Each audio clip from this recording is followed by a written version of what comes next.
I'd like to begin by introducing myself. I'm Tim Fisher and I'm Principal here at Queen Elizabeth Sixth Form College.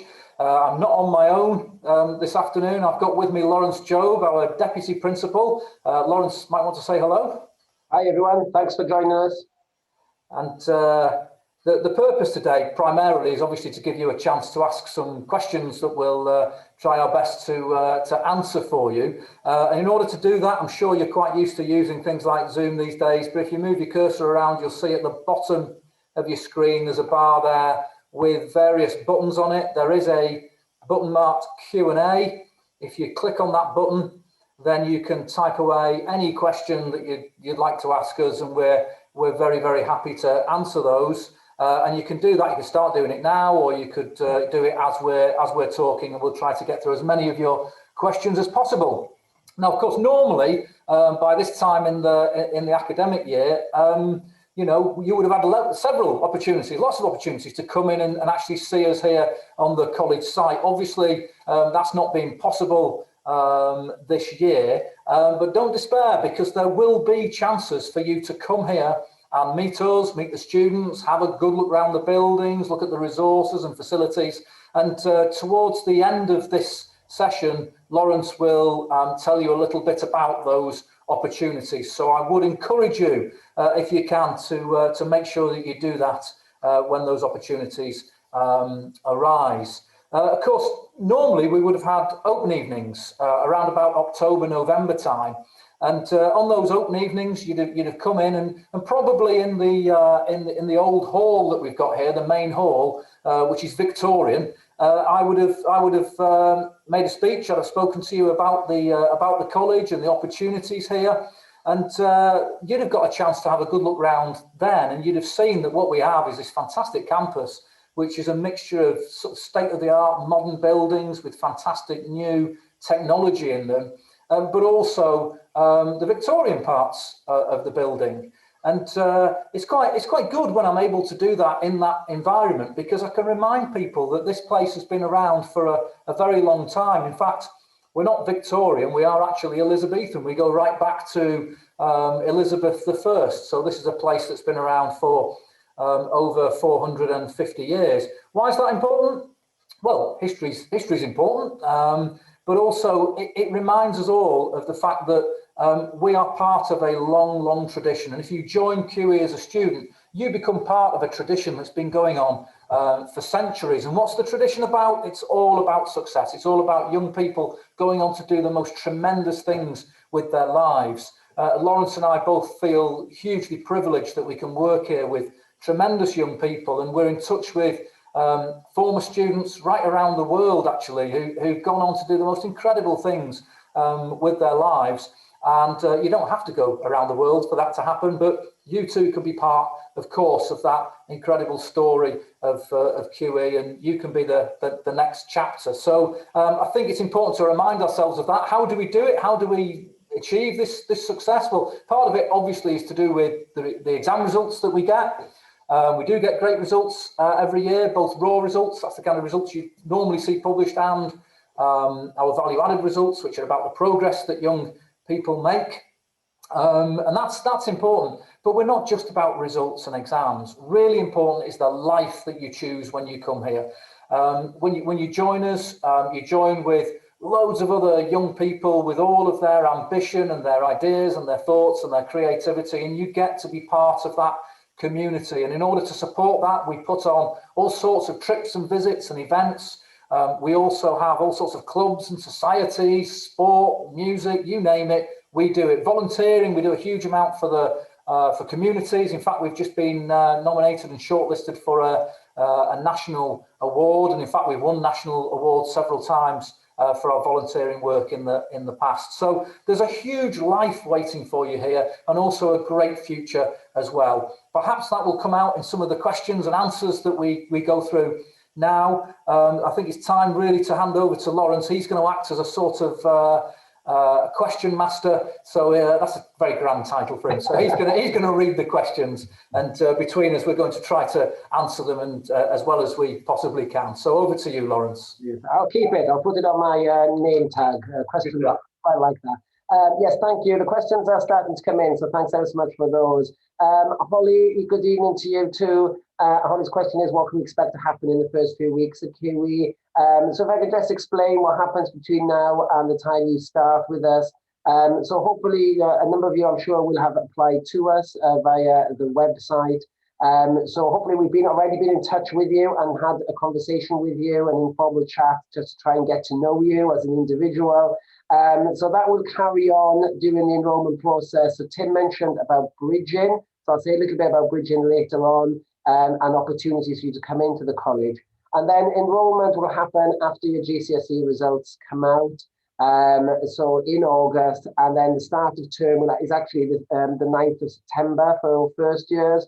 And then, Holly, to answer your question, it's all about getting to know you as an individual. So what you can expect is, everyone's here is going to be working with you, is going to be really excited to see you. We know a lot of our new students will be very excited to come. So obviously you have your courses that you will have picked in enrollment, so you'll have your lessons. Your teachers are there to get to know you all as individuals, to support you, to give you really dynamic lessons. And then also there'll be other things. You'll have a progress tutor, and you'll go to a couple of progress tutor sessions, so they will get to know you, and they're there to act really as another person who can help you to settle in. So there'll be activities to help you get to meet other people, other students, which is obviously one of the joys of coming to sixth form. There'll be a whole range of new students, new friends to make from across the region. And then there will also be the opportunity to get involved in some extracurricular activities, so you can really enjoy college and again get to know new people. So with regards to extracurricular activities, because that's a couple of other questions as well, we have over about 60 kind of clubs, societies, activities that you're going to be a part of. So there will definitely be something there I'm sure that you will enjoy. And if there isn't, then we encourage students to have your own ideas about forming new groups. So there'll be lots of things ranging from Duke of Edinburgh to cadets, loads of sport and music and clubs. Tim's mentioned volunteering that you can get involved in. And then, the Kiwi magazine and any sort of clubs and activities that you might be interested in. So those few weeks hopefully will be very exciting, and we'll make sure that transition from school to college is really great for you. So you'll have a fantastic start to college life, I'm sure. Okay, so a couple of other questions. So thank you for those. Questions about sort of teaching and learning, what's that like? So Tim, you might like to take that one, please. Yeah, sure. So the teaching and learning that goes on here are incredibly varied, and it depends to some extent on the various subjects that you might choose, because some teaching techniques and some learning techniques obviously lend themselves better to certain subjects. So what you will get is variety. Our teachers train on what we call pedagogy. So this is the process of teaching throughout the year. And so they're always being introduced to new ideas that you will find being introduced to you. What we also do is actually teach you about learning and about pedagogy, so you understand the techniques that your teachers are using. So if you have a teacher who's trying to use a particular technique to get you to remember something, we'll actually tell you what they're doing so that you can kind of engage in it better. So it's all about you engaging in the process of learning. Learning's not something that's kind of done to you. It's something that we do with you, and much of the time you're able to lead it. So you'll be involved in discussion work, you'll be involved in all sorts of active learning, and we also take learning very often out of the classroom. So it's not just about what you learn while you're sitting with your teacher in your various classes. It's also about the trips, the visits, the study activities that we do, which is a way of making sure that learning's exciting, that learning's interesting, but also it's centered around you, what interests you, and what you know about how you learn. So really very, very varied approach that we have.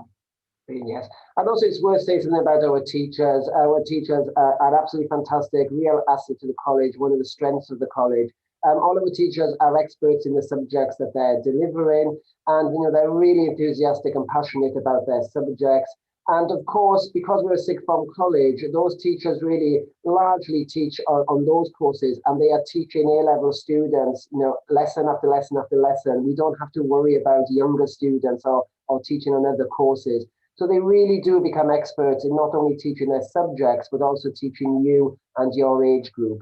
and they can really get to know the syllabus really well. And large number of them are examiners and markers for exam boards. So they really can help you to get the best possible grades in their subjects, and they'll be able to organise also events and activities for you on your courses.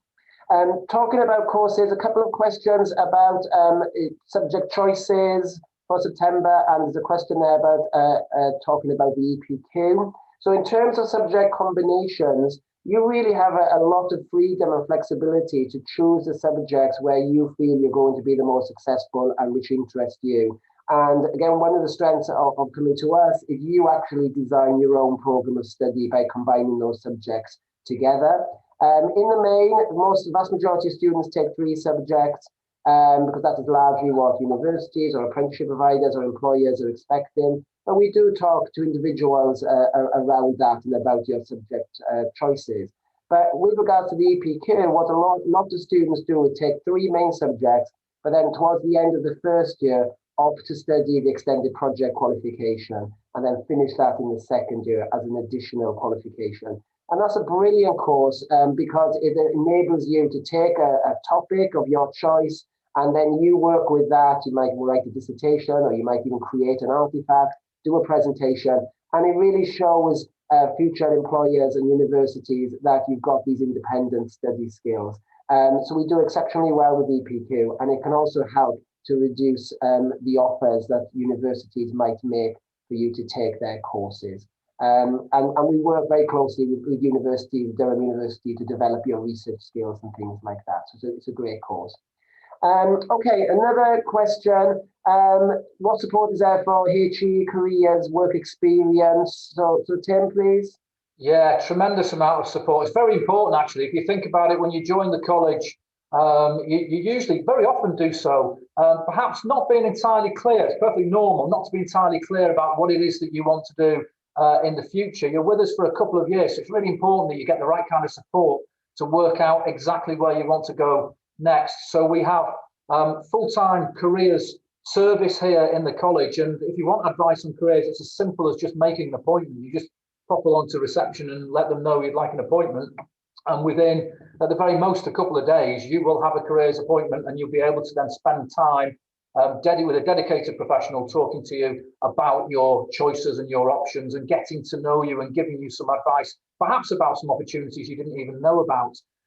Same thing with work experience. We have a full-time work experience coordinator who is there to make sure that if you go to them and would like help with finding a work experience, they'll do that. But also, they're there to feed you ideas and give you thoughts about, well, have you thought about this as a career? And therefore, here's maybe an opportunity you'd like to engage in. So it's really important to us, and there are loads of kind of activities. My lights have just gone off. I'll just explain. This happens quite a bit.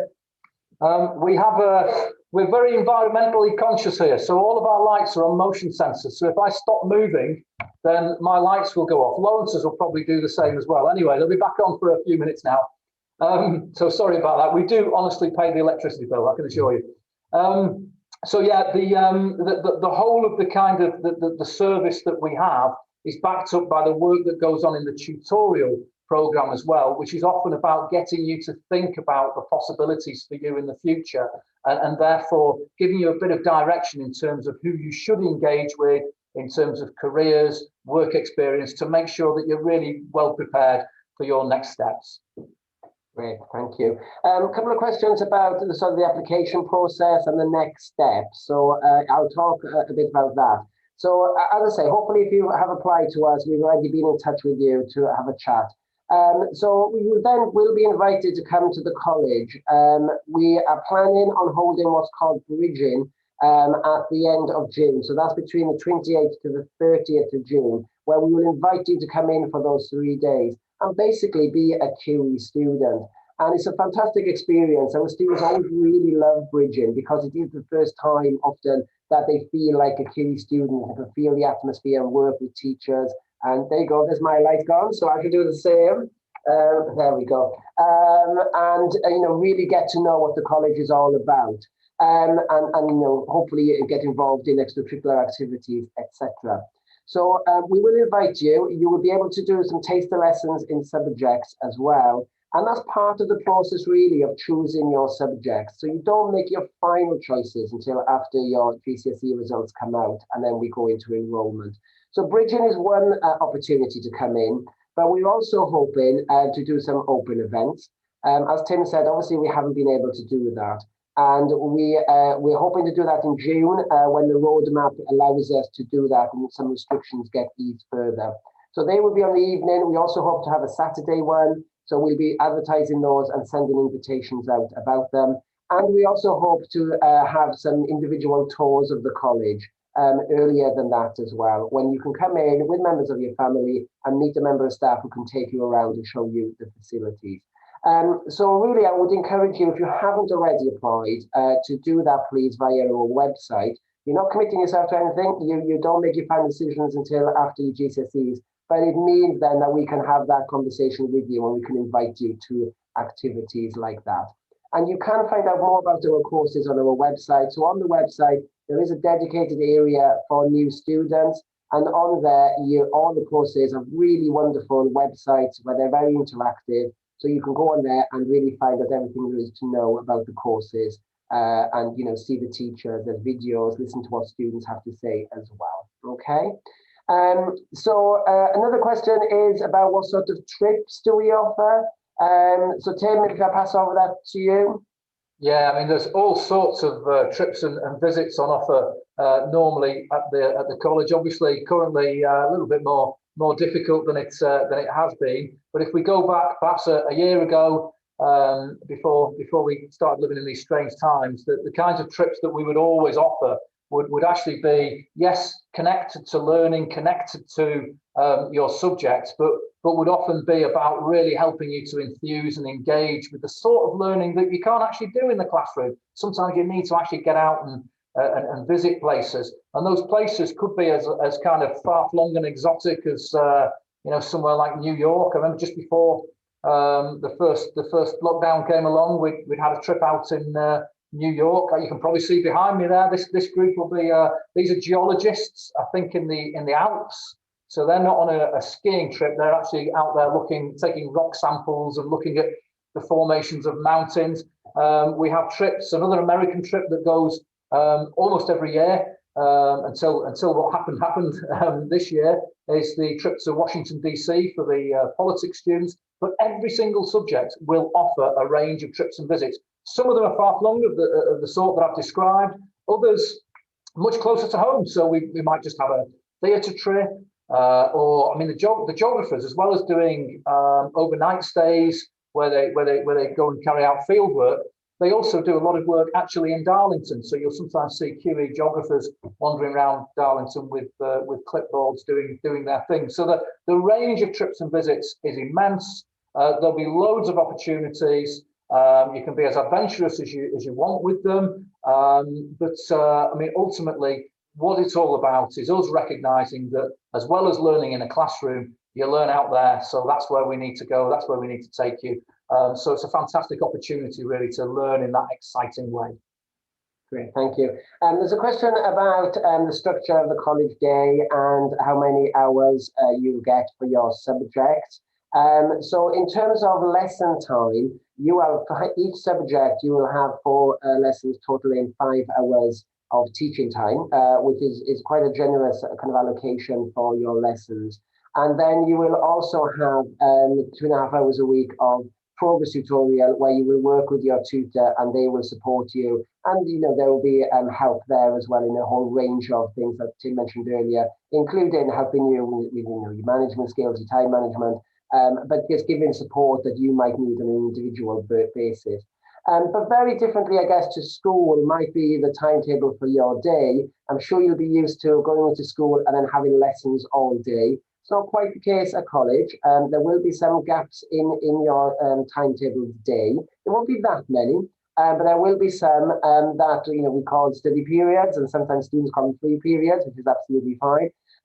So they are designed for you to obviously manage your work and do some work. But we also recognize that some students work in all sorts of different ways. Some of you might prefer to work at home, and you might want a bit of time during the college day to have a bit of social time as well, which is absolutely fine. Some students use those times to actually go to the art studio or to do a bit of extra performance, rehearsal time for popular music or whatever.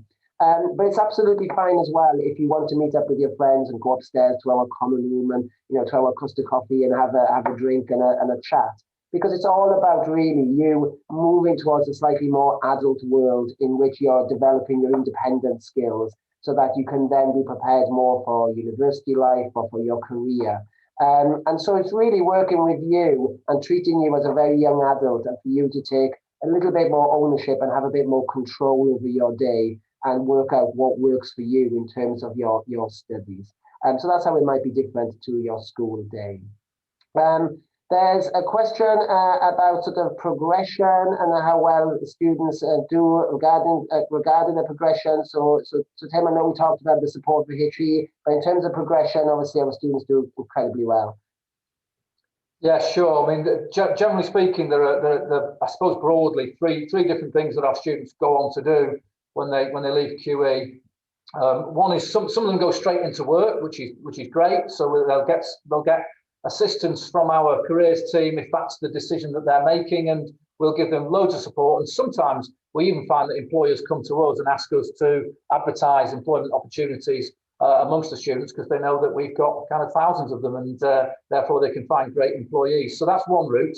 Another route, some of our students go on to do apprenticeships, which is a fantastic choice to make. There are some great apprenticeships out there, including those that are at a higher level and bring with them the opportunity to also do a degree at the same time as working, and so you're combining a kind of working life and that kind of working experience with studying.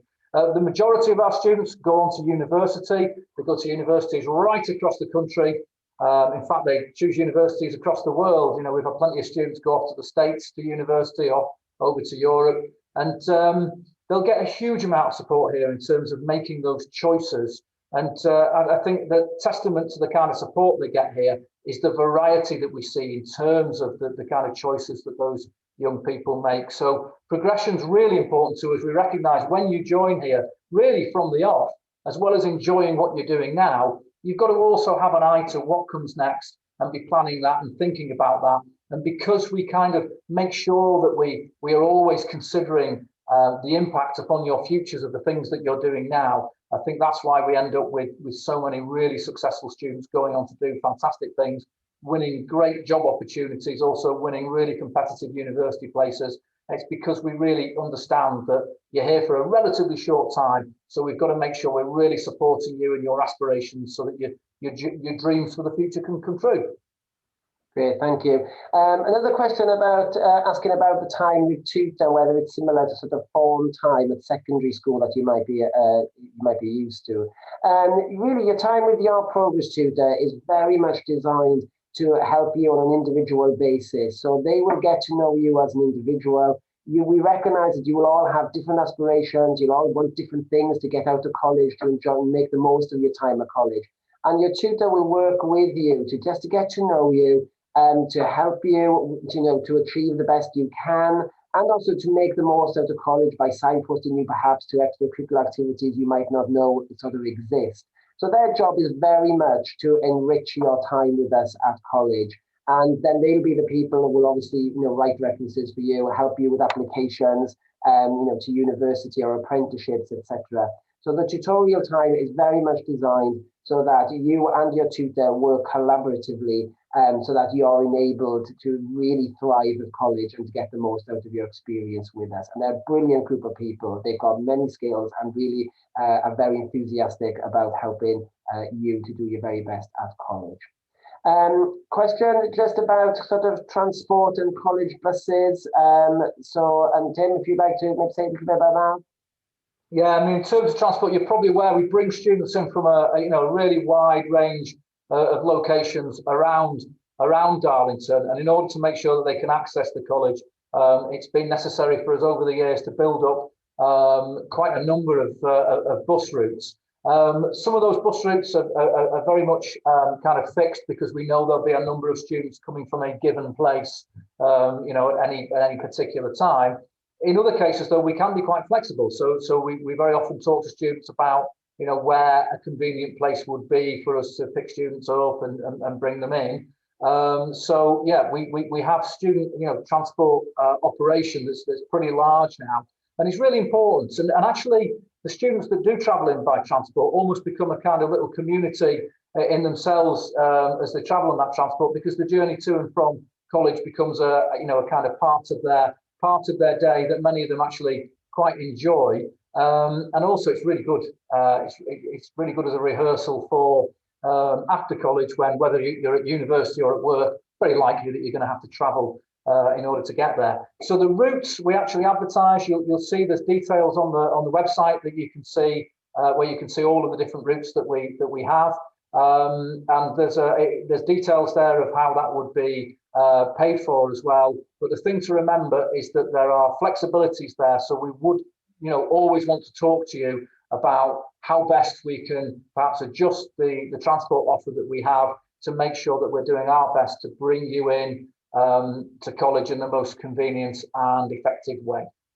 I should mention as well, there is financial support for those buses as well. Thank you. I'm funny you should say that, because there is a question about whether actually you have to pay to come to college, and whether there's tuition fees. So there aren't. We do get asked that quite a bit actually. There aren't. The tuition is very free. It's absolutely no cost there. And there is some financial support for sort of day-to-day living costs. So there are grants and bursaries, and there's free college meals. And as Tim just said, there is money available for help with transport costs. And again, you can see the eligibility criteria there on the website for that. Okay. So on the website, as I mentioned, there is an awful lot of information there. There's a virtual prospectus as well that you can have a look at. And that's the place where, if you haven't yet applied, that you can apply online. And if you do that, then we'll be in touch with you very shortly to have a further chat, just to get to know you and find out exactly what it is you want to get out of college and how we can best support that. Okay. That's great. I think are we coming to the end there then? I think so. I think yeah. So I think we're coming to the end of this session. Okay. But if you do have any further questions that you haven't had answered, then please do just drop us a line. You can email us. You can always ring us. You can ask to speak to me or Tim, and we'll be very happy to get back in touch with you if you have got any queries that we haven't answered today. Okay, so we hope you found it useful, and we really look forward to seeing you. Let's hope very, very soon, actually here on the college site. Thank you very much for your time. Thank you. Bye-bye. Bye.